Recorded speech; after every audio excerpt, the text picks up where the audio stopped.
मेरे सुकून आप सभी का स्वागत है आप सभी का यूट्यूब चैनल साहिल संघर्ष स्टडी में। आज की क्लास में हम एक्सरसाइज 3 पॉइंट आपका 5 चल रहा था, तो मैं आपको 3 नंबर क्वेश्चन तक पिछले क्लास में आपको मैं करा चुका हूं। एक्सरसाइज आपका 3.5 का आपका तीसरा चैप्टर चल रहा है, जिसका नाम है जी रैखिक, क्या नाम है जी, 2 चर वाले रैखिक समीकरण। आज की क्लास में हम 4 नंबर से प्रश्न करेंगे। 4 नंबर में जितना भी आपका प्रश्न है टोटल आज की क्लास में हम समाप्त करने वाले हैं जी। तो क्लास में आप शुरू से अंत तक बने रहिएगा। आपका अगला क्लास में स्टार्ट होने वाला एक्सरसाइज 3.6 आपका समाप्त, आपका चैप्टर पूरी अच्छे तरीके से फिनिश हो जाएगा। फिर उसके बाद आपका द्विघात समीकरण चैप्टर स्टार्ट होने वाला है जी। तो हम आज की क्लास को शुरू करते हैं और 4 नंबर जो आपका प्रश्न है 4 के रोमन नंबर 1, उसका जितना ही प्रश्न दिया गया है उसमें तो हम समझने वाले हैं। सबसे पहले समझेंगे 4 के रोमन नंबर 1, 4 के रोमन नंबर 2, जितना भी प्रश्न है 4 में आपको बारी बारी से सबको समझने वाले हैं। तो 4 के रोमन नंबर आपका 1 है, ठीक है जी, समझिएगा। एक छात्रावास के मासिक व्यय का एक भाग नियत है। एक भाग क्या है? नियत है, मतलब फिक्स है। आपको नियत वाला फिक्स वाला मैं आपको टैक्सी में भी पढ़ाया था जी, पुस्तक में भी इस तरह का आपको एक प्रश्न में पढ़ाया था, ठीक है जी। तथा शेष इस पर निर्भर करता है कि छात्र ने कितने दिन भोजन लिया है। जब एक विद्यार्थी ए को जो 20 दिन भोजन करता है, कितना दिन भोजन करता है जी? 20 दिन करता है। तो ये 1000 रुपया क्या करता है जी? छात्रावास के व्यय के लिए आधा करना पड़ता है। मतलब वो 20 दिन भोजन के लिए उसको कितना रुपया आधा करना पड़ता है जी? तो 1000 रुपया। जबकि आपको यहाँ तक बनाना, फिर उसके बाद आगे बनाना, ठीक है जी। जबकि एक विद्यार्थी बी को जो व्यय और प्रतिदिन बी को जो 26 दिन भोजन करता है, बी 26 दिन भोजन करता है जी, ठीक है। बी एक स्टूडेंट है जो कितना दिन भोजन करता है जी? 26 दिन। तो छात्रावास के व्यय के लिए 1180 रुपया देता है। कितना देता है जी? कितना आधा करता है जी? तो 180 रुपया आधा करता है। तो नियत व्यय और प्रतिदिन के भोजन का मूल्य ज्ञात करें। प्रतिदिन भोजन का आपको मूल्य ज्ञात करना है जी, और आपको नियत व्यय आपको ज्ञात करना है। तो इस तरह से मैं आपको प्रश्न ऑलरेडी 2 ठो मैं आपको बताया था कि नियत फिक्स, एक फिक्स भाग होता है। आपको मैं टैक्सी में बताया था कितना किलोमीटर आप चलिए, आप जो उसका फिक्स किराया, फिक्स भाड़ा है वो तो लेगा, साथ में आप एक्स्ट्रा जितना चलेगा उसको जोड़कर आपसे भाड़ा लेगा, किराया लेगा जी, ठीक है जी। तो आपको 2 प्रश्न इस तरह से बनाया है, इसको आप हल कर लीजिएगा, हल कर लीजिएगा या मैं सोल्यूशन करूँ? मैं सोल्यूशन करता हूँ, ठीक है। तो सबसे पहले आपको लिख देना हल, ठीक है। हल लिखने के बाद आपको मानना होगा, क्या मानना होगा जी? तो छात्रावास के नियत व्यय हमको ज्ञात क्या करना है जी? तो नियत व्यय तो हमको मानना होगा बिल्कुल जी, क्योंकि नियत व्यय हमको पता नहीं है। और प्रतिदिन के भोजन के लिए आपको मूल्य ज्ञात करना है। तो प्रतिदिन भोजन का मूल्य हमको ज्ञात करना पता नहीं है, तो मान लेंगे इसको पाई। बिल्कुल सिंपल प्रश्न है जी। तो माना छात्रावास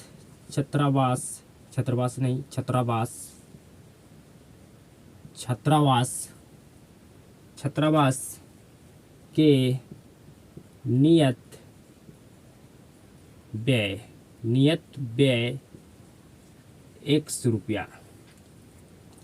प्रतिदिन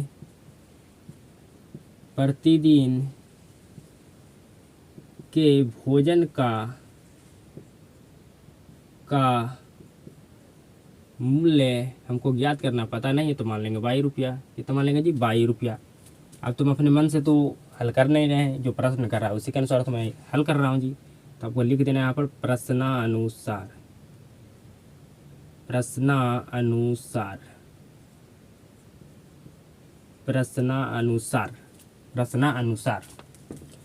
आगे पढ़िएगा जी। जब एक विद्यार्थी ए है, ठीक है जी, 20 दिन भोजन करता है तो कितना रुपया अदा करता है जी? तो 1000 रुपया, ठीक है, 1000 रुपया अदा करता है। तो आप 20 दिन भोजन कीजिए या 30 दिन करिए। जो हमारा फिक्स किराया है, फिक्स रेट है, मतलब एक भाग क्या है यहाँ पर जी आपका, एक भाग आपका नियत मतलब फिक्स है। तो फिक्स को क्या माने आप जी, नियत व्यय को आप एक्स मान लिए। तो यहाँ पर एक्स क्या है जी, फिक्स है। आप 20 दिन भोजन कीजिए या 10 दिन कीजिए, जो हमारा नियत है वो तो हम लेंगे। उसके बाद जितना आप एक्स्ट्रा भोजन कीजिएगा उसका भी हम चार्ज जोड़ के लेंगे दोनों का, ठीक है जी। तो एक्स कितना दिन भोजन किया है जी, तो 20 दिन। हम एक दिन का भोजन को क्या माने, बाई। तो 20 दिन क्या है, तो 20 बाई क्या होगा जी, 20 बाई बराबर कितना रुपया दिया है जी, कितना रुपया अदा किया है जी, 1000। तो बराबर आपका 1000 हो गया। समीकरण 1 आपका बन चुका है जी। आपको लिखना पुनः, आगे पढ़िए।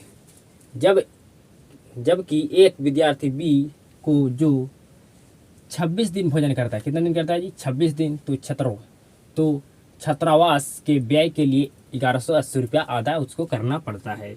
तो एक से जो यहाँ पर क्या है जी, फिक्स है, मतलब एक भाग क्या है जी, यहाँ पर नियत है। नियत कितना दिन भोजन किया है जी, तो 26 दिन। हम एक दिन को भोजन को क्या माने, बाई। तो 26 दिन क्या भोजन था, लिख देंगे 26 बाई।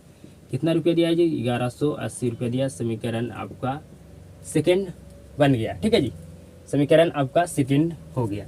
तो आप यहाँ से 100 का वैल्यू फाइंड कर लीजिएगा कि नहीं, बिल्कुल आप कर लीजिएगा जी, बिल्कुल आप कर लीजिएगा। आपको विलोपन विधि तो आता ही होगा।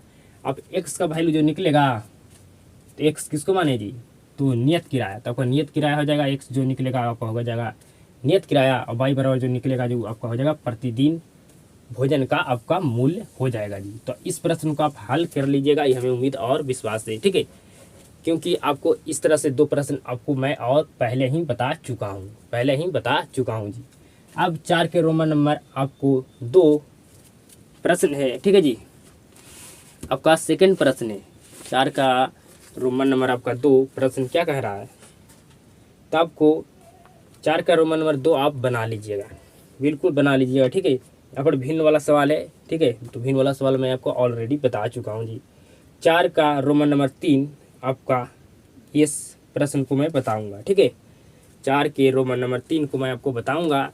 4 के रोमन नंबर 2 को आप 100% बना लीजिएगा। मैं आपको उसी जिस तरह से आपका प्रश्न है उस तरह के मैं प्रश्न को ऑलरेडी पहले ही बता चुका हूँ। उस तरह से मैं आपको 2 प्रश्न बताया हूँ, ठीक है जी।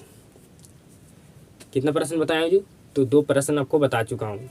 तो आप लोग बना लीजिएगा। 4 के रोमन नंबर 2, हम 4 के रोमन नंबर 3 को आपको समझाते हैं। 4 के रोमन नंबर 1 आपसे बन जाएगा। यहाँ से 122 का वैल्यू आपको फाइंड करना है जी, ठीक है जी।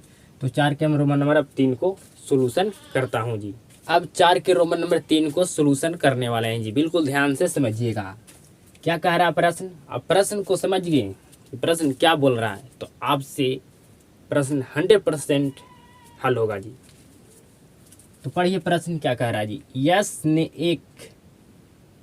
ने एक में 40 अंक अर्जित किए। कितना अंक अर्जित किया जी, 40 अंक। जब उसे प्रत्येक सही उत्तर पर क्या बनता था जी, 3 अंक मिले। तो एक प्रश्न सही हुआ तो उसको 3 अंक मिला, तथा अशुद्ध उत्तर पर 1 अंक की कटौती की गई। 1 अंक की कटौती क्या गया जी, 1 अंक काटा गया अशुद्ध प्रश्न पर। यहाँ तक बनाना है, फिर आगे आप पढ़िए, फिर आगे आपको पढ़कर बनाना है, ठीक है जी। तो आगे क्या कह रहा है, यदि उसे सही उत्तर पर 4 अंक मिलते हैं, सही उत्तर पर कितना अंक मिल रहा है जी, 4 अंक, तथा अशुद्ध उत्तर पर 2 अंक कटते। अशुद्ध जो आपका उत्तर है इसका, इस पर कितना अंक कटता है, 2 अंक कटता है। तो यस 50 अंक अर्जित करता है। यस कितना अंक अर्जित करता है जी, 50 अंक।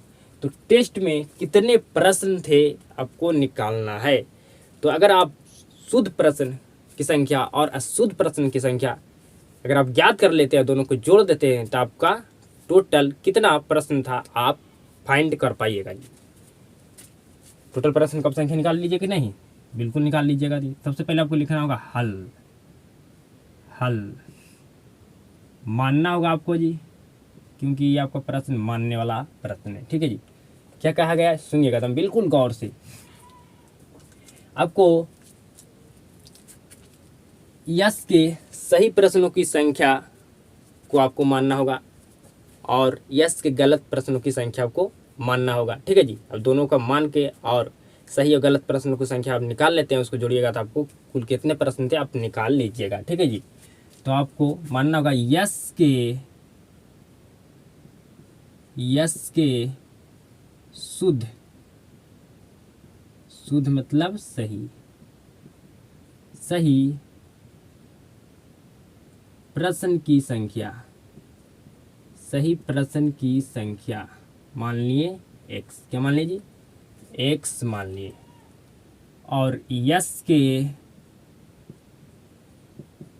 अशुद्ध, अशुद्ध मतलब गलत, गलत प्रश्न की संख्या, गलत प्रश्न की संख्या को मान लिए 22, क्या मान लीजिए 22। तो प्रश्नानुसार, प्रश्नानुसार आपको लिखना होगा, क्योंकि जो प्रश्न कहेगा हम उसी के अनुसार इस प्रश्न को हल करने वाले हैं जी, हल करने वाले हैं जी। ठीक है जी। आपको यहाँ तक समझ में आ गया होगा। प्रत्येक सही उत्तर पर 3 अंक मिलते हैं। प्रत्येक सही उत्तर पर कितना अंक मिलता है जी? 3 अंक मिलता है। तो अपने सही प्रश्नों की संख्या क्या माने जी? एक्स, क्या माने जी? एक्स। और प्रत्येक मतलब एक प्रश्न सही होता तो उसको 3 अंक मिलता है, 3 अंक मिलता है, 3 से मल्टीप्लाई, 3 से मल्टीप्लाई। अशुद्ध तथा अशुद्ध उत्तर पर 1 अंक की कटौती की गई है। मतलब अशुद्ध उत्तर मतलब कोई भी प्रश्न का शुद्ध उत्तर देता है तो उसको 1 अंक और काट लिया जाता है।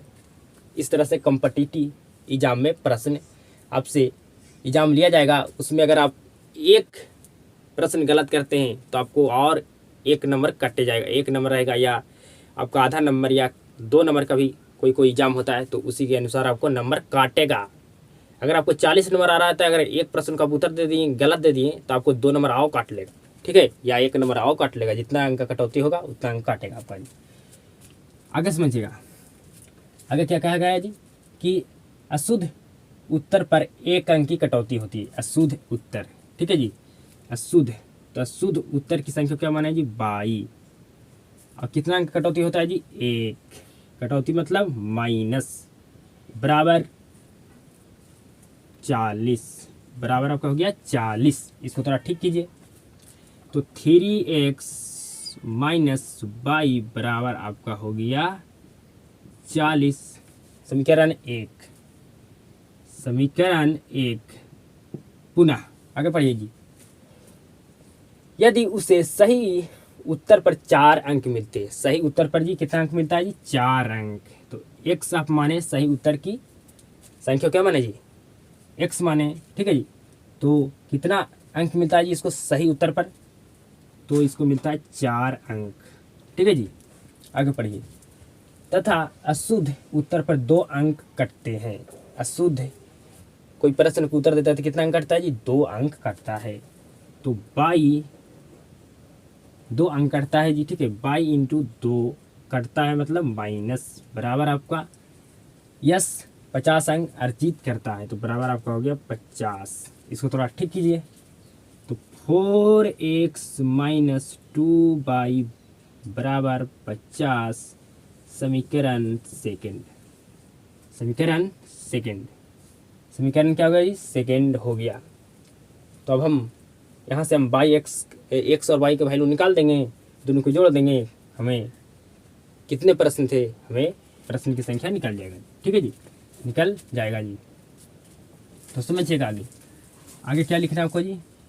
आगे आपको लिखना है समीकरण 1 तथा समीकरण 1 तथा 2 से, समीकरण 1 तथा 2 से, समीकरण 1 क्या है ये?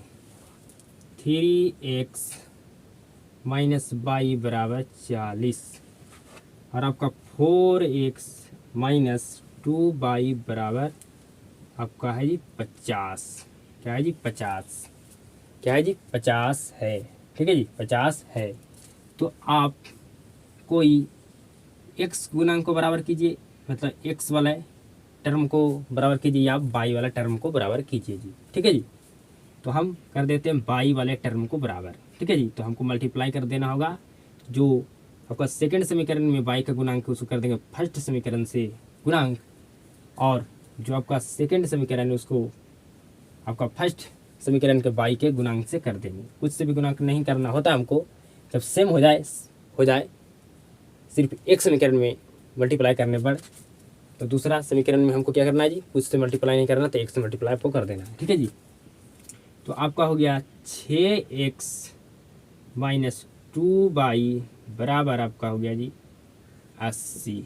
क्या हो गया जी, बराबर आपका हो गया, क्या हो गया जी, बराबर आपका हो गया 80, बराबर हो गया आपका 80। और आपका हो गया 4x - 2y बराबर आपका हो गया 50। क्या हो गया जी, बराबर आपका हो गया 50 हो गया। तो अब यहाँ से क्या जानते हैं आप, बीजगणितीय का जोड़ घटा आप जानते हैं जी, बिल्कुल आप जानते होंगे।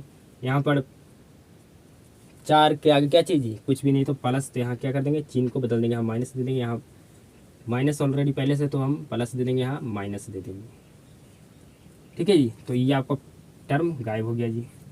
अब 4x में से घटना आपको, सॉरी 6x में से घटाना आपको 4x, तो आपको बचेगा 2x बराबर 80 में से आपको 50 गया, कितना बचा जी, आपको बचा 30। तो 15 दूनी 30, x बराबर 15 आ गया। x बराबर क्या आ गया जी, 15 आ गया। अब रखिए समीकरण 1 में, यहाँ पर आपको लिखना होगा समीकरण 1 में x का मान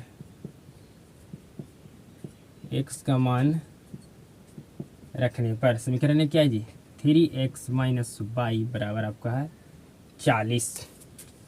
तो 3x का मान क्या है जी, 15 है। ठीक है जी, माइनस y बराबर 40, तो 15 तिया 45 माइनस y बराबर 40, माइनस y बराबर 40, ये 45 प्लस में, तो ये साइड आएगा तो हो जाएगा आपका जी माइनस में, तो आपका माइनस y माइनस आपका हो गया 5। 40 में से अगर 45 जाएगा तो क्या बचेगा जी, -5 होगा, माइनस माइनस कट गया, y बराबर आपका आ गया, y बराबर क्या आ गया जी, बराबर y बराबर आपका आ गया 5, y बराबर आपका आ गया 5। तो आपका शुद्ध प्रश्नों की संख्या कितना है जी, 15। अशुद्ध प्रश्नों की संख्या कितना है जी, अशुद्ध मतलब गलत प्रश्नों की संख्या कितना है जी, 5 आया। तो आपको कितने प्रश्न होंगे आपको बताना है, तो 5 और 15 कितना प्रश्न है, 5 प्रश्न अशुद्ध था, ठीक है, और 15 प्रश्न आपका शुद्ध था, दोनों को जोड़ेंगे तो टोटल कितना प्रश्न हो गया जी, 20 प्रश्न आपका हो गया। ठीक है, तो आपको लास्ट में लिख देना है कि शुद्ध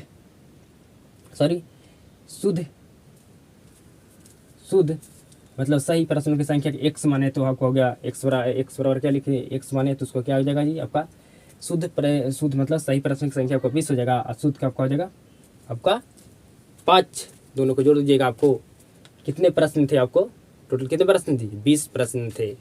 तो आपको समझ में आ चुका होगा। अब हम 4 के रोमन नंबर 4 को सोल्यूशन करने वाले हैं जी, सोल्व करने वाले हैं जी। आपको ये समझ में आ चुका होगा जी, ठीक है, आपको समझ में आ चुका होगा। आपको पूछा कितने प्रश्न के होंगे, मतलब कितना प्रश्न होगा आपको बताना है। तो आपको अशुद्ध अगर प्रश्न का आपको संख्या पता हो गया तो कितना प्रश्न था उसमें से आप दोनों को जोड़ दीजिएगा, आपका आंसर निकल जाएगा जी। तो आपको समझ में आ चुका होगा बिल्कुल 100%। अब 4 के रोमन नंबर 4 को हम सोल्व करते हैं, सोल्यूशन करते हैं जी। अब मेरे सुकूनों 4 के रोमन नंबर 4 को हम सोल्यूशन करने वाले हैं।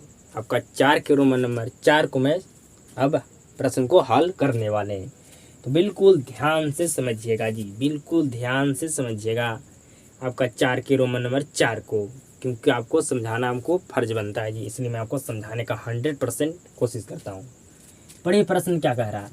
एक राजमार्ग पर 2 स्थान ए और बी 100 किलोमीटर के दूरी पर है जी, ठीक है जी, बिल्कुल ध्यान से समझिएगा। आपका ए स्थान है, आपका एक बी स्थान है, मतलब आपका 2 स्थान हो गया, ए स्थान और बी आपका बी आपका है जो एक स्थान है, तो ये दोनों आपका 2 स्थान हो गया जी। कितना किलोमीटर की दूरी पर है जी, तो आपका 100 किलोमीटर के दूरी पर है। कितना किलो की दूरी पर है जी, 100 किलोमीटर की दूरी पर है।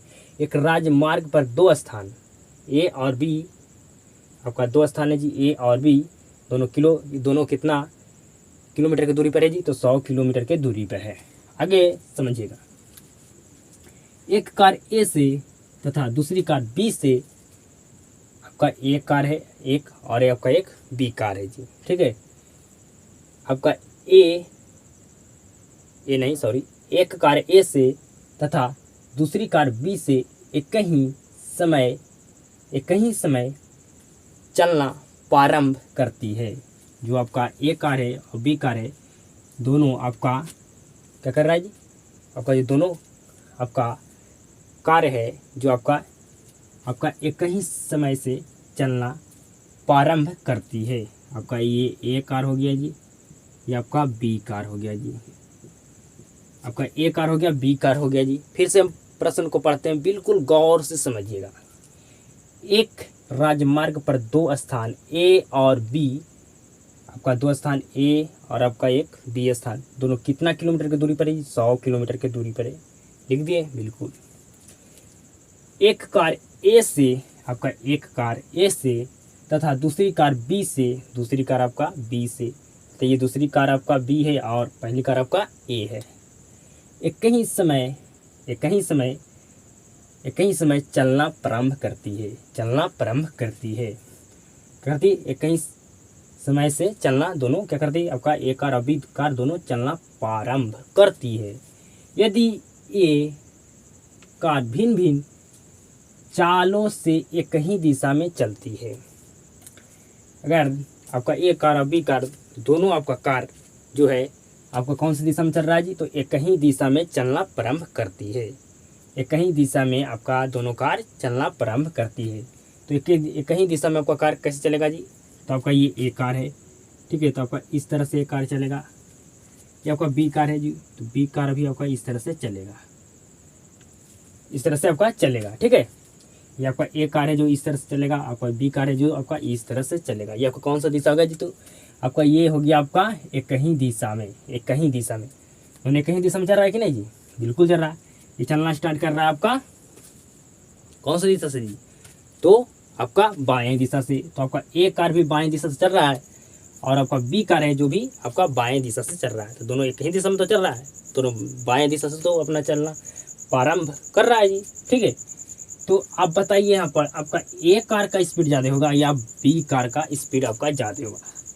तो आप कहिएगा कि अगर बी कार को पकड़ना है तो ए कार को स्पीड तो ज़्यादा होना ही चाहिए, ठीक है जी। यहाँ तक आपको समझ में आ गया। आगे बढ़िए। तो वे 5 घंटा पहचात मिलती है। कितना घंटा पहचात मिलता है जी? ये जो दोनों आपका ए कार और बी कार है, कितना घंटा पहचात मिलती है जी? तो आपका 5 घंटा पहचात मिलती है। यदि वे विपरीत दिशा में चलती है तो 1 घंटा पहचात दोनों कारों की चाल याद कीजिए। अगर आपका दो कार है, वे दोनों विपरीत दिशा में आपका कैसे चलेगा? अगर दो कार आपका एक ही दिशा में किस तरह से चलेगा आपको समझा दिए। अगर आपका दो कार विपरीत दिशा में किस तरह से चलेगा जी, आपको समझना होगा बिल्कुल ध्यान से। अगर आपका दो कार, एक कार मान के चलिए एक है आपका एक बी कार है, तो आपका विपरीत दिशा में कैसे चलेगा जी? तो आपका ए कार होगा जो आपका चलेगा बाएं से दिशा से चलना प्रारंभ करेगी और आपका जो बी कार होगा जो आपको दाएं दिशा से चलना क्या करेगा जी? प्रारंभ करेगी, ठीक है। तो आपका जाकर कितना घंटा पहचात मिलेगा जी? तो 1 घंटा पहचात आपका मिलेगा, ठीक है, मिलेगा। तो आप समझ चुके हैं कि विपरीत दिशा से आपका ए कार और बी कार किस तरह से चलेगा जी? आपका ए कार और बी कार आपका आपका एक ही दिशा में कैसे चलेगा? समझ चुके हैं? बिल्कुल समझ गए जी। तो आप समझ गए तो आपसे प्रश्न 100% बनेगा कि आपका दो कार है, दोनों कार आपका एक ही दिशा में कैसे चलेगा, और दो कार आपका है ए और कार एक आपका एक बी कार, ये दोनों कार आपका विपरीत दिशा में कैसे चलेगा। मात्र यही तो आपको समझना था। आपको एक सूत्र आपको याद होना चाहिए जी। आप जानते होंगे कि चाल इंटू समय बराबर क्या दूरी होता है, एक सूत्र जी। ये सूत्र होता है, बिल्कुल होता है जी। आप जानते होंगे कि चाल बराबर होता है क्या जी, दूरी बटा समय, बटा समय। ठीक है, तो बटा में आपका समय है तो इसको हम बटा मतलब ये भागा में है तो इसको गुना में ला सकते हैं, बिल्कुल ला सकते हैं। बस इतना ही आपको समझना था जी। आपसे प्रश्न ये बिल्कुल 100% आपका क्या होगा जी, आपसे हल होगा, बनेगा। बिल्कुल ध्यान से आप समझिएगा किस तरह से मैं बना रहा हूँ, स्टेप बाय स्टेप। ठीक है जी, स्टेप बाय स्टेप आप समझिएगा। आपको सबसे पहले आप वो बनाने का प्रोसेसिंग स्टेप बाय स्टेप आप सीखिए जी। तो सबसे पहले आपको लिख देना हल। क्या लिखना है जी, हल। ठीक है, फिर उसके बाद आपको मानना होगा, तो लिखना होगा माना एक कार की चाल, कार की चाल x किलोमीटर प्रति घंटा। हमें क्या ज्ञात करना है, तो दोनों कारों की चाल ज्ञात कीजिए। तो हम ए कार की चाल हमको ज्ञात करना है और बी कार का हमको चाल ज्ञात करना है, तो हमको पता नहीं है तो हम x मान लीजिए, x किलोमीटर प्रति घंटा। ठीक है जी, बी कार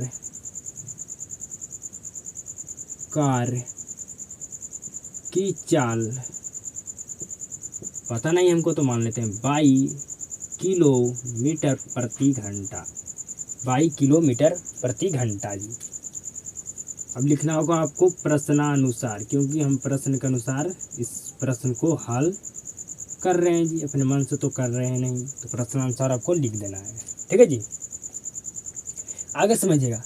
जब आपको एक ही दिशा में कहे तो आपको घटाना है, बिल्कुल ध्यान समझिएगा। अगर एक ही दिशा में आपको कहे तो घटाना है, और विपरीत दिशा में आपको क्या करना है, जोड़ना है। क्या करना है जी, आपको जोड़ना है। तो एक ही दिशा में चाल इंटू समय बराबर दूरी, तो x आपको एक ही दिशा में तो क्या करना है, आपको घटाना है, इंटू आपको समय क्या दिया गया जी, तो 5 घंटा पश्चात मिलती है, तो आपको 5 से मल्टीप्लाई बराबर आपको 100 लिख देना है। कितना किलोमीटर आपको दूरी है जी, तो 100 किलोमीटर आपका दूरी दिया गया है, तो आपको बराबर में 100 लिख देना है। ठीक है, यहाँ पर आपको एक ही दिशा में मतलब एक कार और आपका बी कार दोनों के कौन सा दिशा में चल रहा है जी, एक ही दिशा में चल रहा है, तो आपको करना है, आपको घटाना है। ठीक है, घटाना है, और आपको 5 घंटा पश्चात मिलती है, तो आपको 5 से मल्टीप्लाई कर देना है, तो 20 × 5 = 100, तो x माइनस 22 बराबर आपका हो गया जी 20। समीकरण 1। आगे समझिएगा। अब आपको लिखना होगा पुनः विपरीत दिशा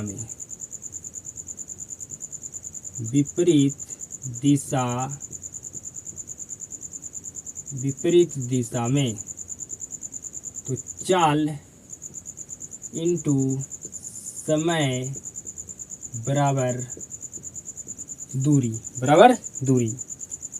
तो आपको हम कहें कि विपरीत दिशा में क्या करना है जी, आपको जोड़ना है, तो x + y इंटू आपको 1 घंटा पश्चात, मतलब आपका समय क्या है जी, 1 घंटा दिया गया, तो 1 से आपको मल्टीप्लाई कर देना है, आपका दूरी तो 100 किलोमीटर ही है ये जी। ठीक है जी, तो आपको हो गया x + y बराबर 100।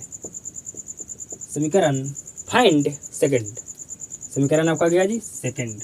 ठीक है, तो अब आप क्या यहाँ से x का वैल्यू फाइंड नहीं कर सकते, या आप या y को वैल्यू नहीं फाइंड कर सकते, आप x का वैल्यू फाइंड कीजिए, या आप y को मान फाइंड कीजिए। अगर आपको x का मान ज्ञात हो गया तो y का मान ज्ञात कर लीजिएगा, अगर आपको y का मान ज्ञात हो गया तो आप x का मान ज्ञात कर लीजिएगा। ठीक है, तो हम पूरा बना देते हैं कंप्लीट। ठीक है, तो अब आपको लिखना होगा समीकरण 1 तथा 2 से। समीकरण 1 क्या है जी? समीकरण 1 क्या है? x माइनस वाई बराबर 20। x प्लस वाई बराबर आपका है जी कितना है जी? 100। क्या है जी? 100 है। तो आपको चिन्ह को करना, परिवर्तन करना है, चेंज करना है। जहाँ आप चेंज नहीं करना है, डायरेक्ट आपको यहाँ पर कट जाएगा। क्या हो जाएगा जी? कट जाएगा, ठीक है। क्योंकि यहाँ पर वाई एक प्लस में, एक आपका माइनस में थी, आपका टर्म गायब हो गया वाई वाला जी। तो यहाँ आपको क्या करना है? साइड साइड वाला आपको जोड़ देना है। तो यहाँ पर हो गया 2x बराबर 120। तो कट गया आपका 60 दूनी 120। x का वैल्यू क्या आएगा जी? क्या आया? तो कहिएगा 60 आया। तब क्या y का वैल्यू फाइंड कर सकते हैं? बिल्कुल कर सकते हैं जी। यहाँ पर लिख देना होगा आपको समीकरण 1 में y का मान रखने पर, y का मान रखने पर, y का मान रखने पर समीकरण 1 क्या है जी? x माइनस वाई बराबर 20। x का मान क्या है जी? 60 माइनस वाई बराबर आपका 20, माइनस वाई बराबर आपका 20, आपका प्लस में 60 है तो ये साइड आपका माइनस में हो जाएगा जी। तो माइनस वाई बराबर आपका आ गया -40, माइनस मिनट कट गया, आपका वाई बराबर आ गया 40। वाई बराबर क्या गया जी? 40। तो आपको लिख देना है, इसीलिए एक कार की चाल क्या माने थे जी? x। तो x बराबर आपका हो गया आपका 60 हो गया जी, ठीक है। और आपको लिख देना है कि बी कार की चाल, आप y माने तो आपका y बराबर क्या आ गया जी? 40 आ गया जी, ठीक है। तो इस प्रश्न को आप समझ चुके होंगे 100%। आपको यहाँ से सिर्फ x और y का आपको वैल्यू फाइंड करना था। तो दोनों कार का आप चाल ज्ञात कर लें कि नहीं? एक कार का आपका चाल आ गया 60 किलोमीटर प्रति घंटा, और आपका दूसरा मतलब बी कार का चाल आपका आ गया 40 किलोमीटर प्रति घंटा। समझ चुके? बिल्कुल। तो अब हम 4 का रोमन नंबर 5 प्रश्न को सोल्यूशन करने वाला है। आपका एक्सरसाइज आपका 3.5 समाप्त होने वाला है। तो आपको ये प्रश्न 100% समझ में आ चुका होगा जी। अब 4 के रोमन नंबर 5 मतलब आपका लास्ट है 3.5 एक्सरसाइज का आपका ये प्रश्न जी। इसको आप समझ लीजिएगा, आपका एक्सरसाइज 3.5 समाप्त होने वाला है, ठीक है। तो लास्ट प्रश्न है, आप ध्यान से समझिएगा जी। एक आयत का क्षेत्रफल, आयत का क्षेत्रफल क्या होता है जी? आप जानते होंगे कि आयत का क्षेत्रफल क्या होता है? क्या होता है जी? तो आपका होता है लंबाई गुने आपका होता है क्या जी? चौड़ाई। लंबाई गुने आपका क्या होता है जी? चौड़ाई होता है। लंबाई गुने चौड़ाई क्या होता है जी? लंबाई गुने चौड़ाई होता है आयत का क्षेत्रफल। पता आपको होना चाहिए। आयत का क्षेत्रफल क्या होता है जी? लंबाई गुने चौड़ाई, मतलब एल इंटू बी होता है। आगे समझिएगा, प्रश्न को पढ़िए। प्रश्न क्या कह रहा है? एक आयत का क्षेत्रफल 9 वर्ग इकाई कम हो जाता है। एक आयत का क्षेत्रफल 9 वर्ग इकाई कम हो जाता है यदि उसकी लंबाई 5 इकाई कम कर दी जाती है और चौड़ाई 3 इकाई बढ़ा दी जाती है। यदि हम लंबाई को 3 इकाई और चौड़ाई को 2 इकाई बढ़ा दें तो क्षेत्रफल 67 वर्ग इकाई बढ़ जाता है। तो आयत की आपको विमाएं ज्ञात करें। विमाएं मतलब क्या होता है जी? आपको इस तरह से मैं एक प्रश्न आपको एक और हल कराया हूँ। विमाएं मतलब होता है भुजाएं, ठीक है जी, भुजाएं होता है। तो बिल्कुल ध्यान से समझिएगा इस प्रश्न को जी। तो आपको सबसे पहले लिख देना हल। क्या लिख देना है जी? हल। क्या लिख देना? हल। आपको मानना होगा यहाँ, बिना माने हुए आपका प्रश्न नहीं बनने वाला है जी। तो आपको मानना होगा आयत की लंबाई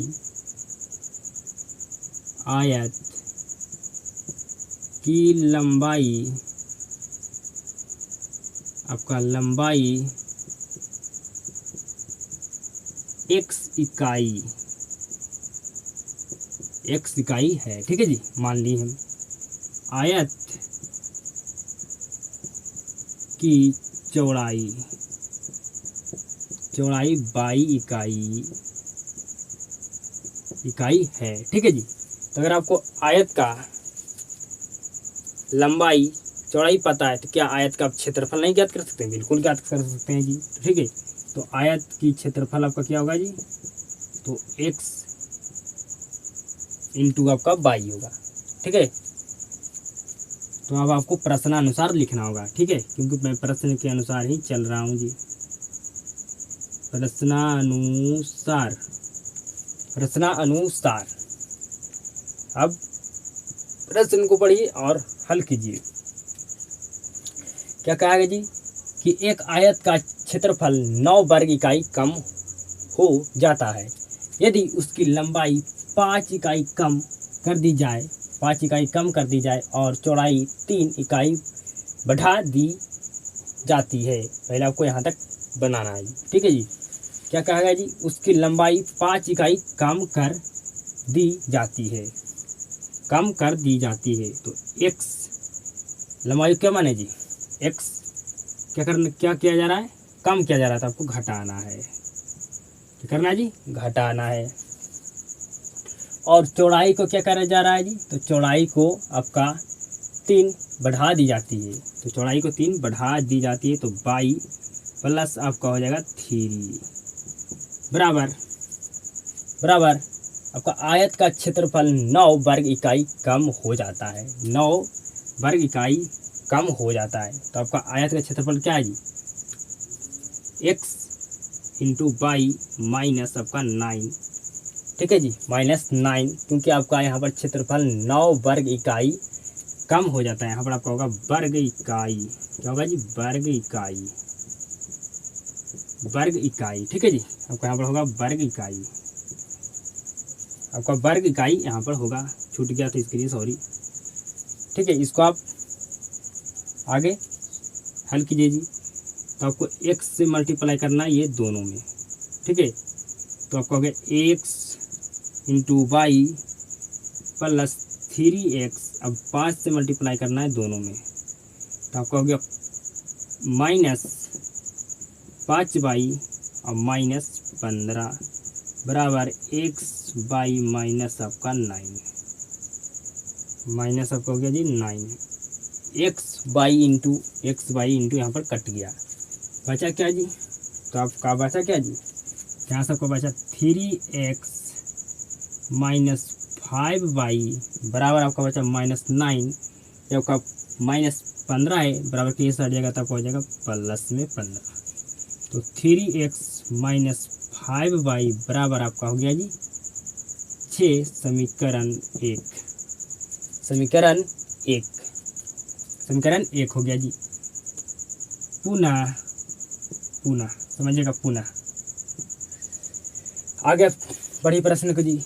यदि हम लंबाई को 3 इकाई और चौड़ाई को 2 इकाई बढ़ा दे तो क्षेत्रफल आपका 67 वर्ग इकाई बढ़ जाता है। 67 वर्ग इकाई बढ़ जाता है जी। तो x आपका क्या है जी? लंबाई है। तो यहाँ पर लंबाई क्या कर दिया जाएगा? गया है जी, बढ़ा दिया जाएगा।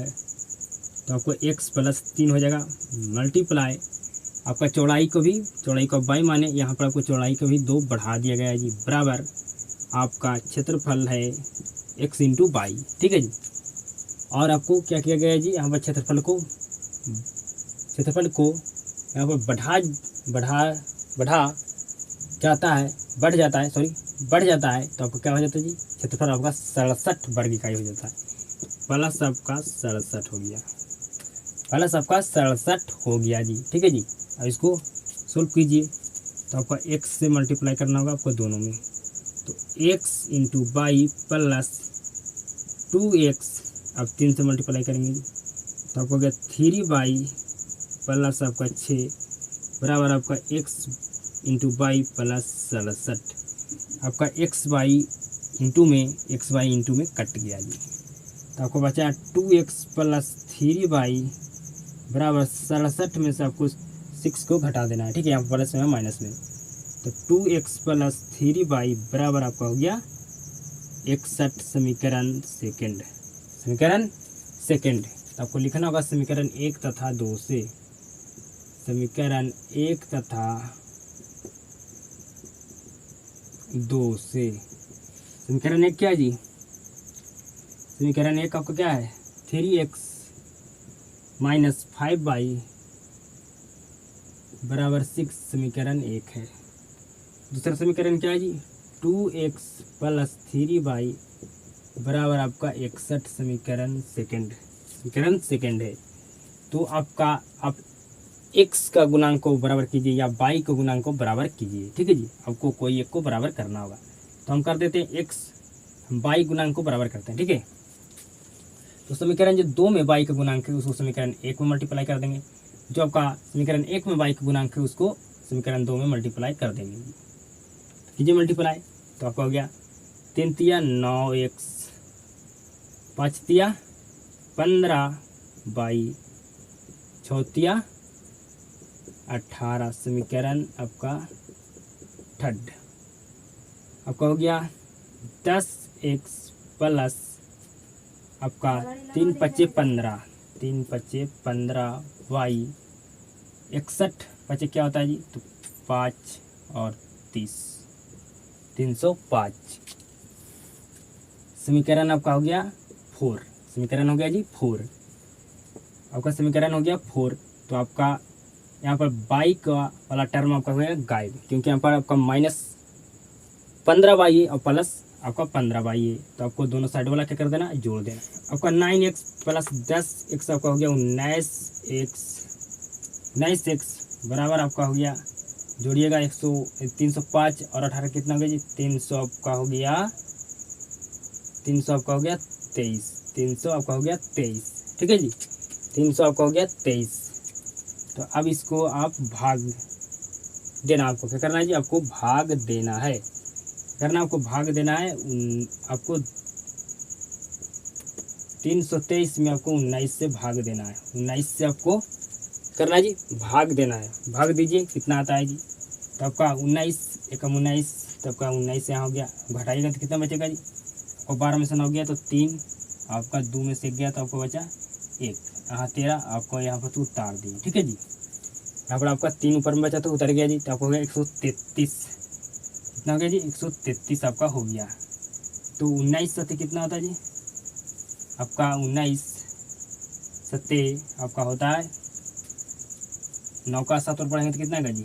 आपका 63, 3 हाथ में आपको बच गया 6, आपका 13, 7 एकम 7 और प्लस आपका हाथों में बचा हुआ था 6, तो कितना होगा? 13, मतलब आपका 17 बार में भाग जाएगा। कितना बार में भाग जाएगा जी? आपका 19 सत्ते कितना होता है जी? 323 होता है। ठीक है, तो आपको 17 x बराबर आ गया जी। x बराबर क्या आ गया जी? आपका 17 आ गया। x बराबर 17 आ गया, तो y बराबर आप निकाल सकते हैं कि नहीं? y बराबर आप निकाल सकते हैं कि नहीं? निकाल सकते हैं जी, बिल्कुल निकाल सकते हैं। तो लिखना आपका होगा, आपको लिखना होगा समीकरण 1 में आप कोई भी समीकरण में मान रख सकते हैं। आपका y का वैल्यू बिल्कुल सभी में सेम आएगा। क्या आएगा जी? बिल्कुल सेम आएगा। तो समीकरण 1 में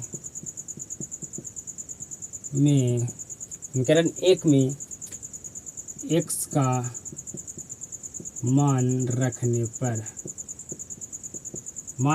पर समीकरण 1 क्या है जी? 3x माइनस 5y बराबर 6। आपको x का वैल्यू पता है जी, 3 इंटू आपका 17 माइनस 5y बराबर 6। ठीक है जी, 17 से कितना होता है जी? आपका कितना होता है? कितना होता है जी? 51 होता है। कितना जी? 51 होता है। तो आपका माइनस 5y बराबर 6। ठीक है, बराबर आपका हो गया 6। तो आपका माइनस 5y बराबर 6 में से आपको 51 को घटाना है। तो घट के कितना आएगा जी? माइनस 5y बराबर आपका घट कर आ जाएगा, आपका आ जाएगा कितना जी? आपका आ जाएगा 45 माइनस में तो माइनस माइनस कट गया, आपका y बराबर आ गया 9। y बराबर क्या आ गया जी, आपका 9 आ गया। 5 नमा कितना होता है जी, 45। 5 नमा होता है 45, y बराबर आपका 9 आ गया जी। तो आपका ये प्रश्न का आपका सोल्यूशन हो चुका है। ठीक है, आपका प्रश्न का क्या होगा जी, आपका सोल्यूशन हो गया। आपको समझ में बिल्कुल 100% आया होगा जी। तो आपका एक्सरसाइज 3.5 आपका समाप्त हो गया। अगर आपको क्लास में 100% समझ में आता है तो इस क्लास को एक शेयर जरूर करना। आप सभी के साथ मुलाकात होता है नेक्स्ट क्लास में।